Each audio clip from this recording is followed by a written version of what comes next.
Jeigu būti visiškai atviram, tai žurnalistikos mano pasirinkimuose nebuvo. Jisai neturi kažkokio užnugario, kur jeigu tau reikia čia ir dabar su kažkuo pasitarti, tu neturi šalia žmogaus, tu neturi, pavyzdžiui, kaip kolegos iš televizijos turi operatorių, tai tu jo neturi. Čia labai sunkus klausimas ir tuo pačiu lengvas klausimas. Tai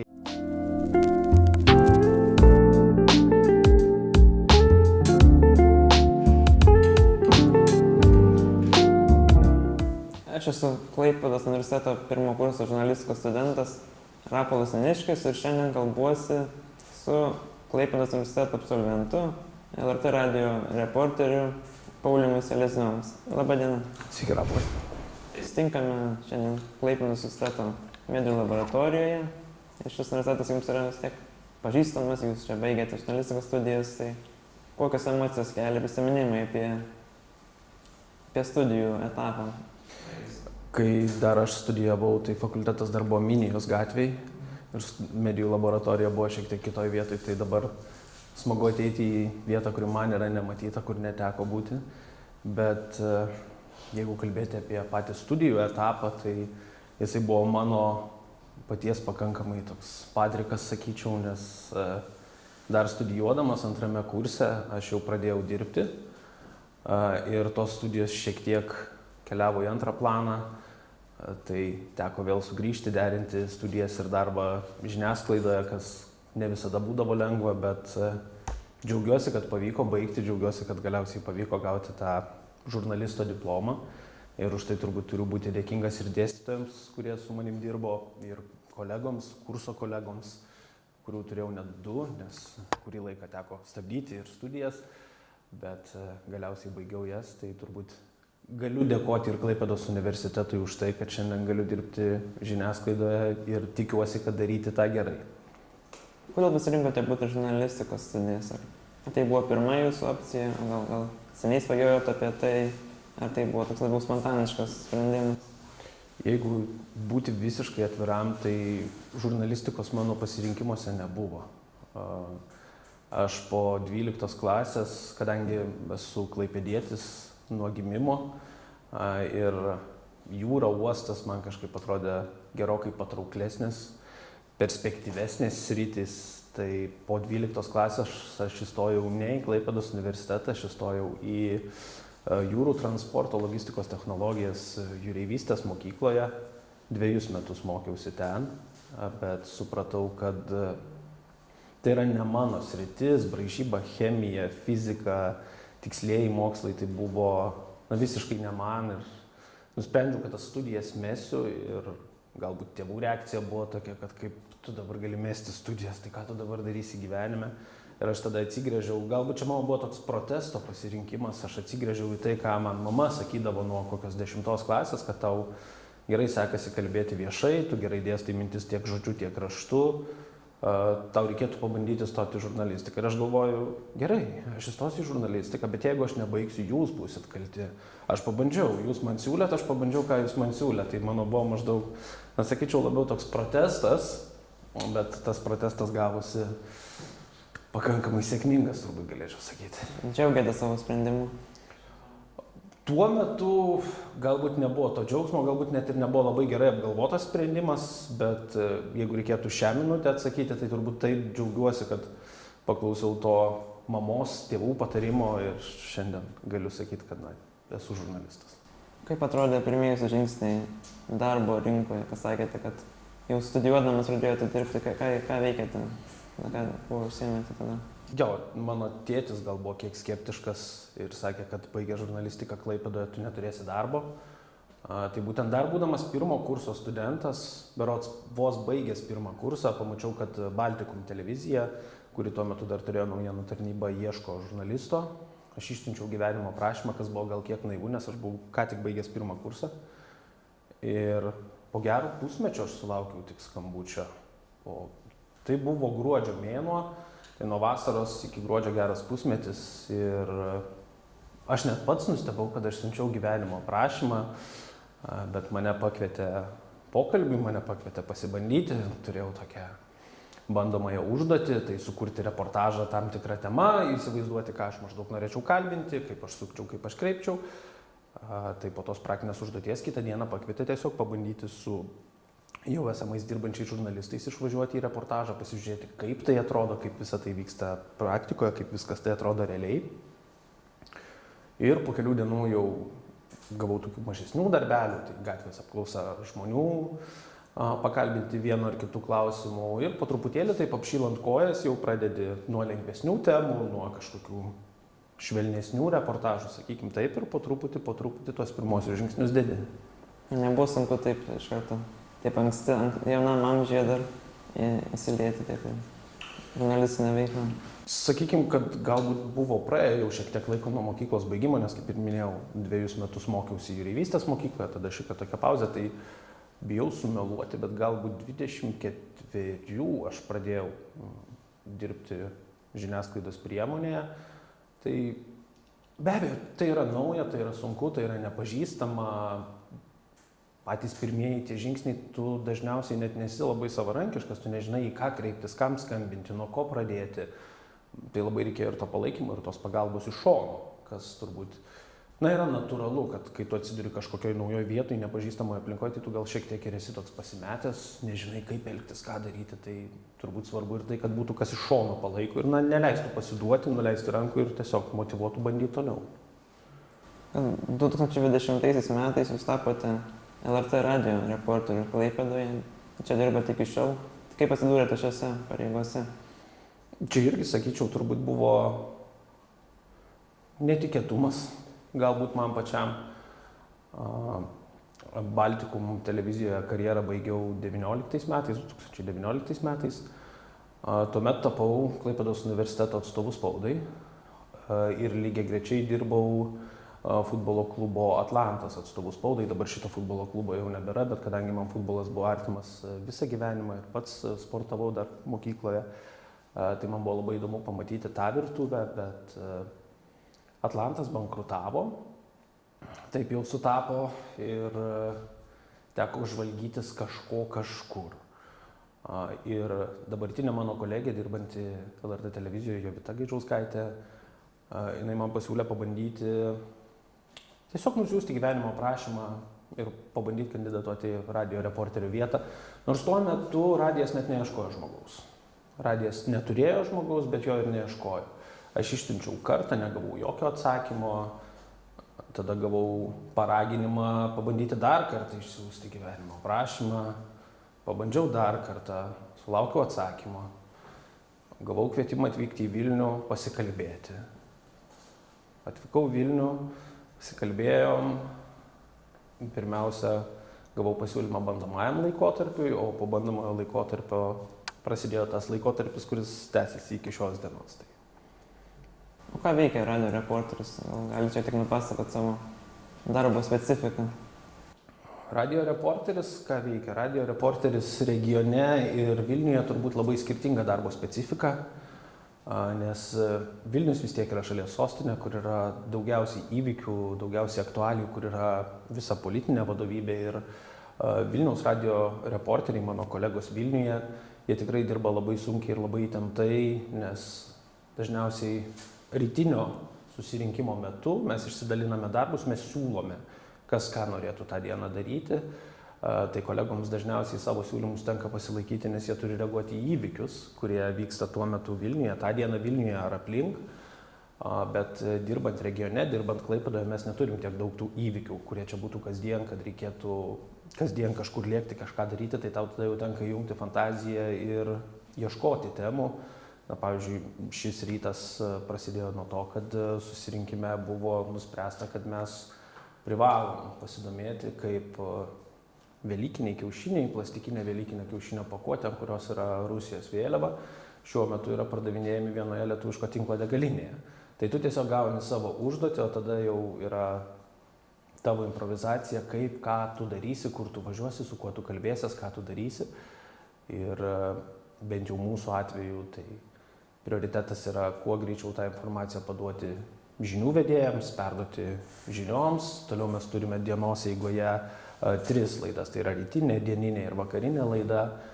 Tai pavyzdžiui, mano šiandieninio darbo rezultatai jau kartą eteryje buvo ir už kiek daugiau nei valandos dar kartą turėsiu tiesiog eterį, kur vėlgi kalbėsime tą pačią temą, tik tai tą jau darysi šiek tiek kitaip, su kitais pašnekovais, su kitais ekspertais. Tai labai dinamiškas darbas, reikalaujantis labai greitos reakcijos, nes radio žinios, bent jau mūsų radio žinios, kas valandą visą parą.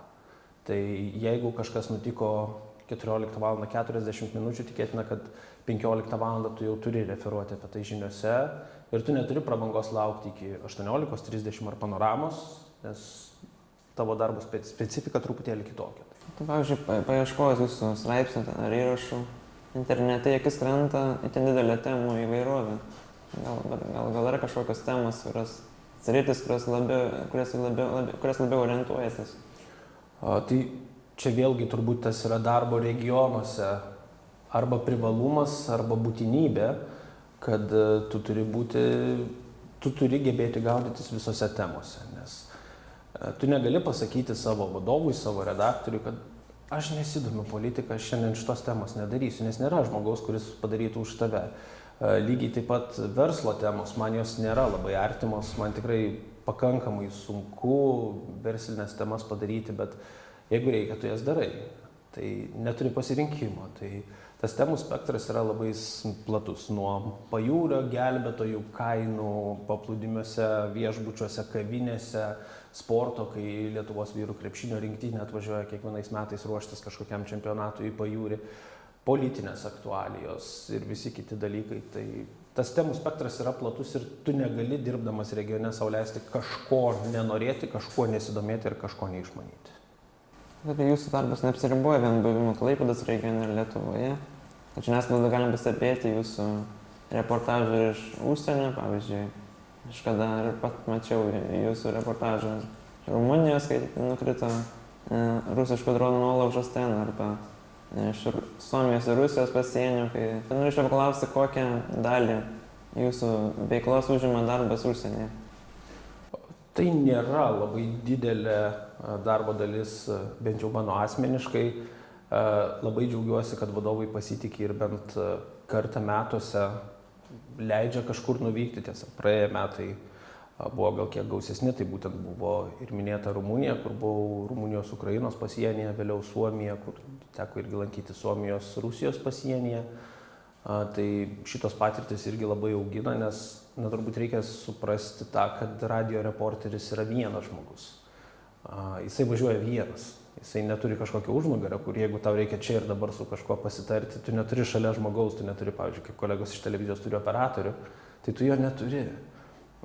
Tai tas irgi augina, tas irgi yra labai svarbi ir reikalinga patirtis ir šiaip sakyčiau, kad turbūt tokios patirtis ir motyvuoja, kaip bebūtų, kad tu dirbdamas Klaipėdoje gali išvažiuoti kažkur, dirbti ne tik savo regione, bet išvažiuoti ir į kažkokią komandiruotę užsienyje, pamatyti kažką, pakalbinti kažkokį įdomų žmogų, susirasti kažkokią tau įdomią temą. Tai lygiai taip pat mes stengiamės, kad mūsų reporteriai būtų ten, kur yra svarbu. Mano kolega visai neseniai, kai vyko Rusijos rinkimai, jeigu galima jos taip vadinti, vyko į Rygą, kur taip pat stebėjo gausiai rusakalbių balsuojančių.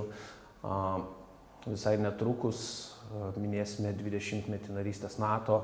Tai vėlgi kolegos keliauja ir į Vokietiją, ir į Suomiją, ir į Švediją. Ir pats visai netrukus trečiadienį išvykstu į Rygą, kur irgi turėsiu galimybės pasikalbėti ir su tuomete Latvijos prezidente, ir su dabartiniu Latvijos prezidentu. Tai tos galimybės motyvuoja ir iš tikrųjų prideda to noro dirbti tą darbą ir tos monotonijos šiek tiek panaikina, apmažina. Nes jeigu sukiesi vien tik regione, tai galbūt po kiek laiko tu gali ir pavargti.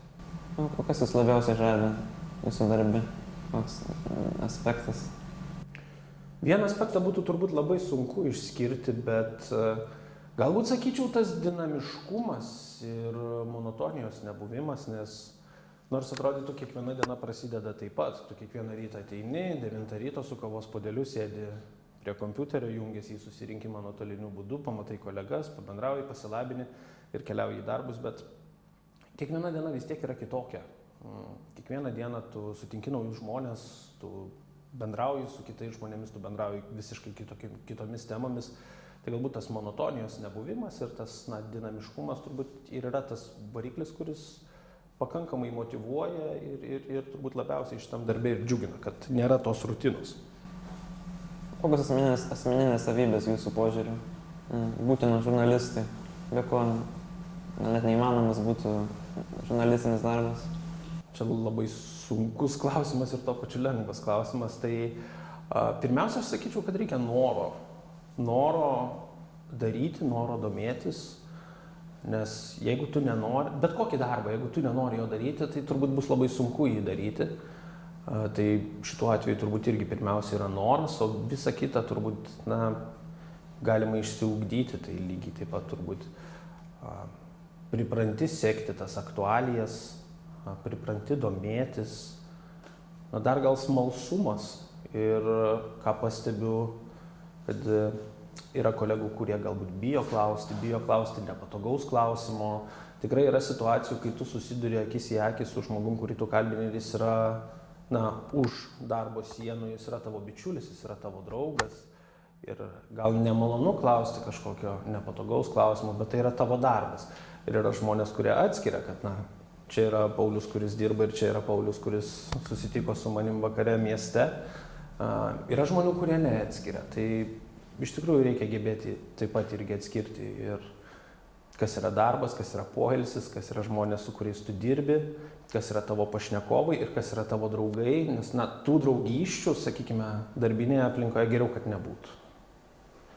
Tai judant link pabaigos, ką galėtumėte patarti pirmo kurso žurnalistikos studentui, kuris, kyla tokių dejonių, čia taip teisingai pasirinkti ar neteisingai.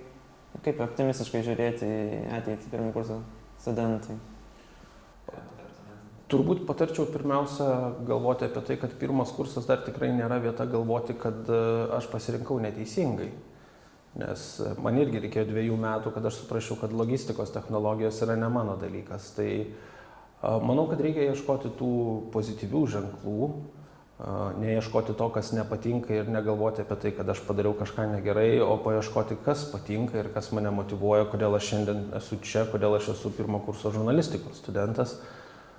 Ir turbūt net ir tokios praktikos, tokie pabandymai atsidurti toj žurnalisto kėdėje, tai vis tiek yra turbūt momentai, kurie duoda aiškumo ir turbūt nereikėtų nusiminti, jeigu neužkabina liaudiškai tariant tas žurnalisto darbo, žurnalisto kelias, nes baigus komunikacijos studijas tai yra daug atvirų durų, tai yra ir atstovavimas, atstovai spaudai ir galimybių tikrai yra daug ir, sakykime, galbūt skamba žurnalistikos studijų programa tik tai taip, kad tu baigęs studijas galėsi būti tik žurnalistas, bet tų durų yra daug, tai man atrodo, kad visada galima atrasti tas, kurios tau tinka.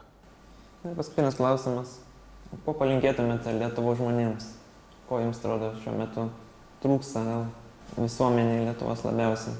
Reikia labai atsargiai su tais palinkėjimais Lietuvos žmonėms, bet turbūt labiausiai palinkėčiau, kad šiek tiek daugiau pozityvumo ir šiek tiek daugiau ramybės, nes gyvename sudėtingų laikų, išgyvenom pandemiją, prasidėjo karas, tos nuotaikos visų yra pakankamai slogios, pakankamai sunkios, bet man atrodo yra pozityvių dalykų, kuriais turime džiaugtis.